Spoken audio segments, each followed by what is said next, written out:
7 jahon tarixi 2-3 mavzu Franklar davlati va Franklar imperiyasi. Franklar qabilalari German qabilalari barpo etgan davlatlar orasida mustaqil va uzoq yashagan Frank qirolligi bilan bo'lgan. Frank qabilalari dastlab Reims daryosining quyi qismida yashaganlar, ular ham boshqa German qabilalari singari urug' qabila tuzumida yashagan. Dehqonchilik va chorvachilik bilan shug'ullangan. Talonchilik urushlari franklarni ham mulkiy tabaqalanishini tezlashtirib, harbiy zodagonlar va drujinalarning ta'sirini kuchaytirgan. Franklar qirolligi 5-asr o'rtalarida Rim imperiyasining ularga qo'shni hududlari Sian va Luara daryo havzalarida tahdidlari kuchayib boradi. Franklar davlati Shimoliy Galiyada barpo etiladi. Uning asoschisi Moroviylar urug'idan chiqqan Sali franklar yo'lboshchisi Xoltvig bo'lgan. Uning qo'shini 486-yilda Suasson shahri yaqinida Rim qo'shinidan yengadi. So'ngra Vestgotlarni bo'ysundirib, Janubiy Galiyani ham egallaydi. Demak, Moroviylar urug'idan Sali franklar yo'lboshchisi Xoltvig 486 Suasson shahridagi Rim qo'shinini yengadi va Vestgotlarni bo'ysundirib taxtga o'tiradi. Xoltvig demak 486-yilda. Moroviyning nabirasi Xoltvig franklarning ilk qirolligi Moroviylar sulolasiga asos soladi. U taxtga da'vogarlik bartaraf etib, xalq yig'inlarini chaqirmay qo'yadi. Qirollik saroyi boshqaruvini markazi hisoblanadi. Qirollikning harbiy kuchi ko'plab sonli drujinani bo'lgan, viloyatlarni boshqargan grafliklarga topshirilgan. Franklar Galiyani istilo qilar ekan, mahalliy Rim gal zodagonlarining yer mulklariga tegmaydigan, ko'p son bo'lmagan franklarga Rim imperatoriga tegishli va bo'sh yotgan yerlar bilan beriladi. Natijada franklar hokimiyatidan olgan mahalliy asilzodalar Xoltvigga mamlakatni boshqarishda yordam beradi. Asta-sekin frank zodagonlar bilan qo'shilib ketadi. Franklar davlati aholi aralashuvi lotin-german tilida so'zlashgan, keyinchalik fransuz tiliga asosiga aylanadi. Yozish uchun faqat lotin tilidan qo'llangan. Xoltvigning buyrug'iga ko'ra, Sali franklar davlatining eski odat-qonunlari to'plami. Sali lotin tilida Sali haqiqati deb nomlangan. Bu Sali franklarning eski qonun-qoidalari to'plami hisoblanadi. Xristianlikni qabul qilish. Franklar majusiylik, ko'p xudolik dinlar ularni Galiyada hukmronlik qilishiga deyarli yordam bermagan edi. Aholi orasida yuqori nufuz va ta'sirga ega bo'lgan xristian cherkovini frank yetakchilariga katta yordam berishi mumkinligini anglashgan. Cherkovni har qanday hokimiyat Xudodan degan aqidasi ham qirolga ma'qul keladi. Xoltvig yangi dinni qabul qilish orqali boshqaruv Rim gal aholisini birlashtirish mumkinligini tushungan qirol 496-yilda Rim cherkovi tartibi bo'yicha xristianlik dinini qabul qiladi. So'ngra qirol drujinasini va oddiy franklar ham qabul qilishadi. Bu tadbir qirol hokimiyati va Rim papasi katolik cherkovi boshchiligidagi g'arbiy cherkov ittifoqi sifatida ta'minlanadi. Xoltvigni xristianlik dini ta'limoti tushunib qabul qilgan va namunali dindor bo'lgan deyish mushkul, lekin amalga oshirgan ushbu tartibda kelajakka xizmat qilishiga mo'ljallangan edi. Shu paytda franklar va rimgallar sekin-asta bir-birlari bilan yaqinlashib, yagona xalqqa aylanadilar. Xristianlik bilan tanishuv franklarga Rim madaniyatining turli sohalarini, turmush tarzini o'zlashtirishga imkon beradi.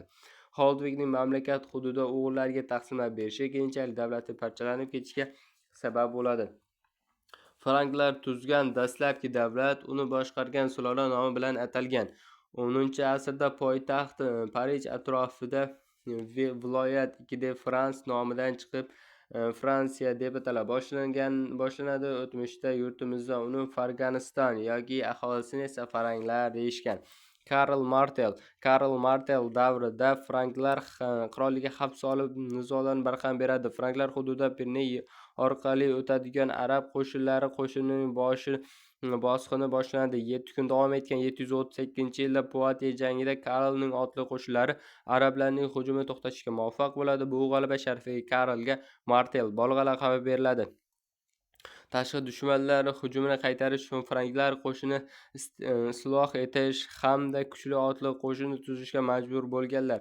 Jang maydonida otliq qo'shin asosiy rol o'ynamasligi bois piyoda xalq lashkarlari uchun kurashda keyingi o'rinda turgan. Benefitsiya islohoti hamisha urushga tayyor bo'lgan otliq tuzumi maqsadida Karl Martel o'ziga xizmat qiladigan harbiy kishilar sonini ko'paytirgan. U otliq qo'shin jangchilarga dehqon faoliyatiga, ijaraga yoki jamoa yer maydonlarini taqsimlab bera boshlaydilar. Harbiy xizmat uchun taqdim etilgan yillar benefitsiya ma'nosi ehson, yaxshilik degan ma'noni anglatadi. Ilk o'rta asrlarda G'arbiy Yevropada qirollik yoki yirik feodallar tomonidan vassalga muayyan ishni bajarish, ko'pincha harbiy xizmat o'tashning sharti bilan inom qilinadigan yer deb nomlangan. Bunday yerlar merosiy bo'lmay harbiy xizmat bajarish muddatiga berilgan. Agar jangchi harbiy xizmatni bajarmay qo'ysa, benefitsiya olib qo'yilgan. Feodni olish bilan bog'liq barcha shartlarni taqdim etuvchi va oluvchi o'rtasida shartnoma bilan mustahkamlangan. Feodal egalari feodal deyish bu odat tusiga kirgan. Benefitsiya islohoti oqibatida davrlar o'tib feodal toifasi shakllanib, o'rta asr ritsarlar asoslari yaratiladi.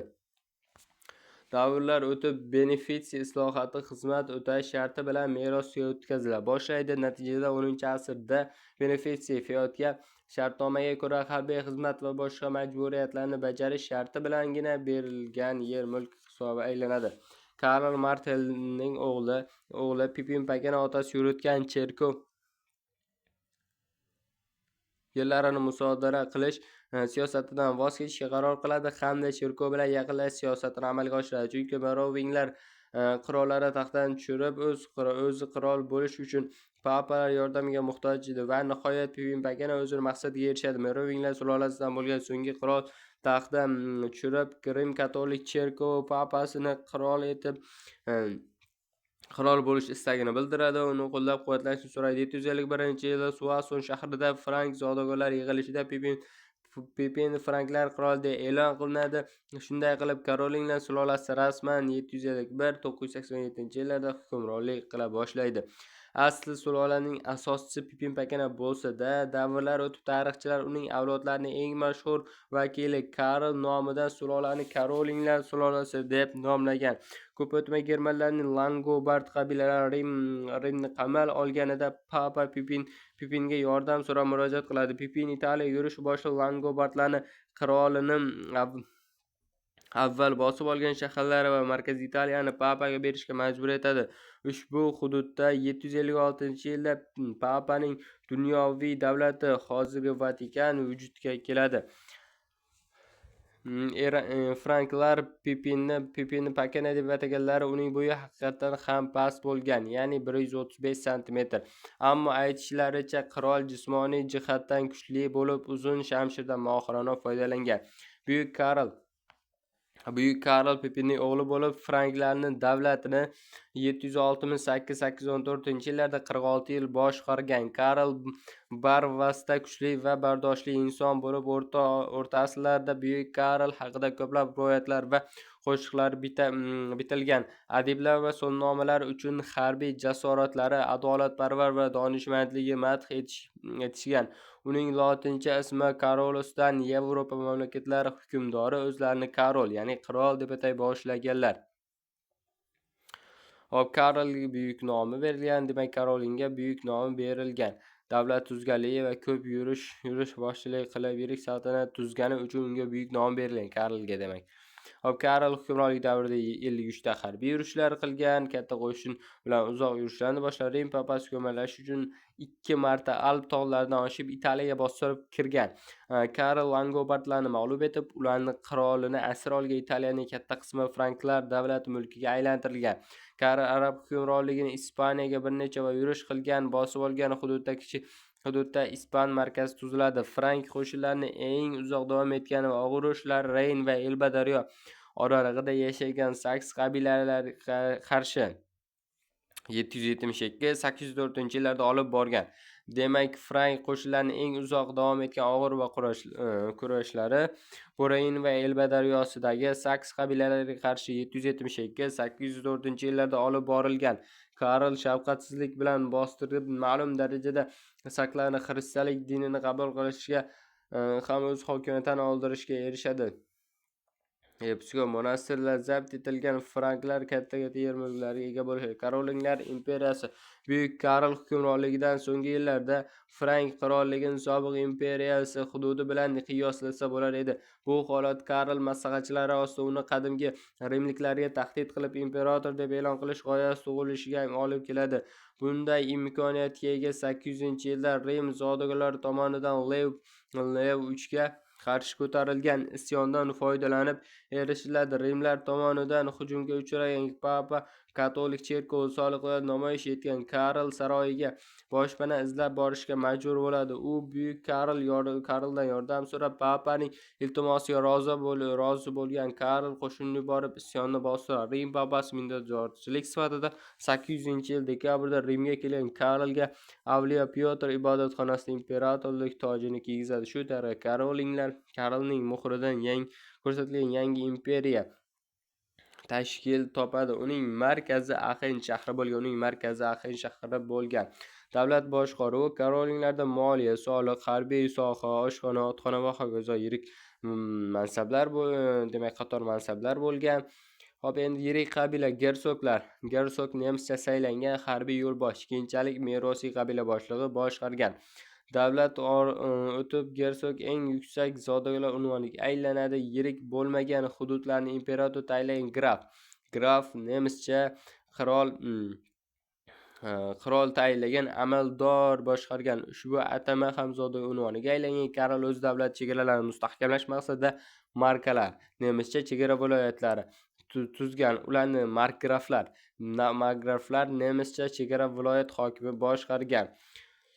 Hop, hukmdor oliy joylarda graflar boshqaruvi davom etib, lekin u nazorat qilish uchun imperiyaning barcha hududlarini o'z ishongan kishilari, hukmdor vakillari yuborgan. Imperiyaning asosiy qo'shini otliq bo'limga bo'lingan. Hop, imperiyaning parchalanishi 846-yilda, demak, Karlning vafotidan ko'p o'tmay parchalana boshlaydi. Uning nabiralari davrida Verden shartnomasi 843-yilda tuzilgan. Shartnomaga muvofiq imperiya 3ga bo'lingan. Ularning asosini 3 ta Fransiya, Germaniya, Italiya davlatlari tashkil topgan.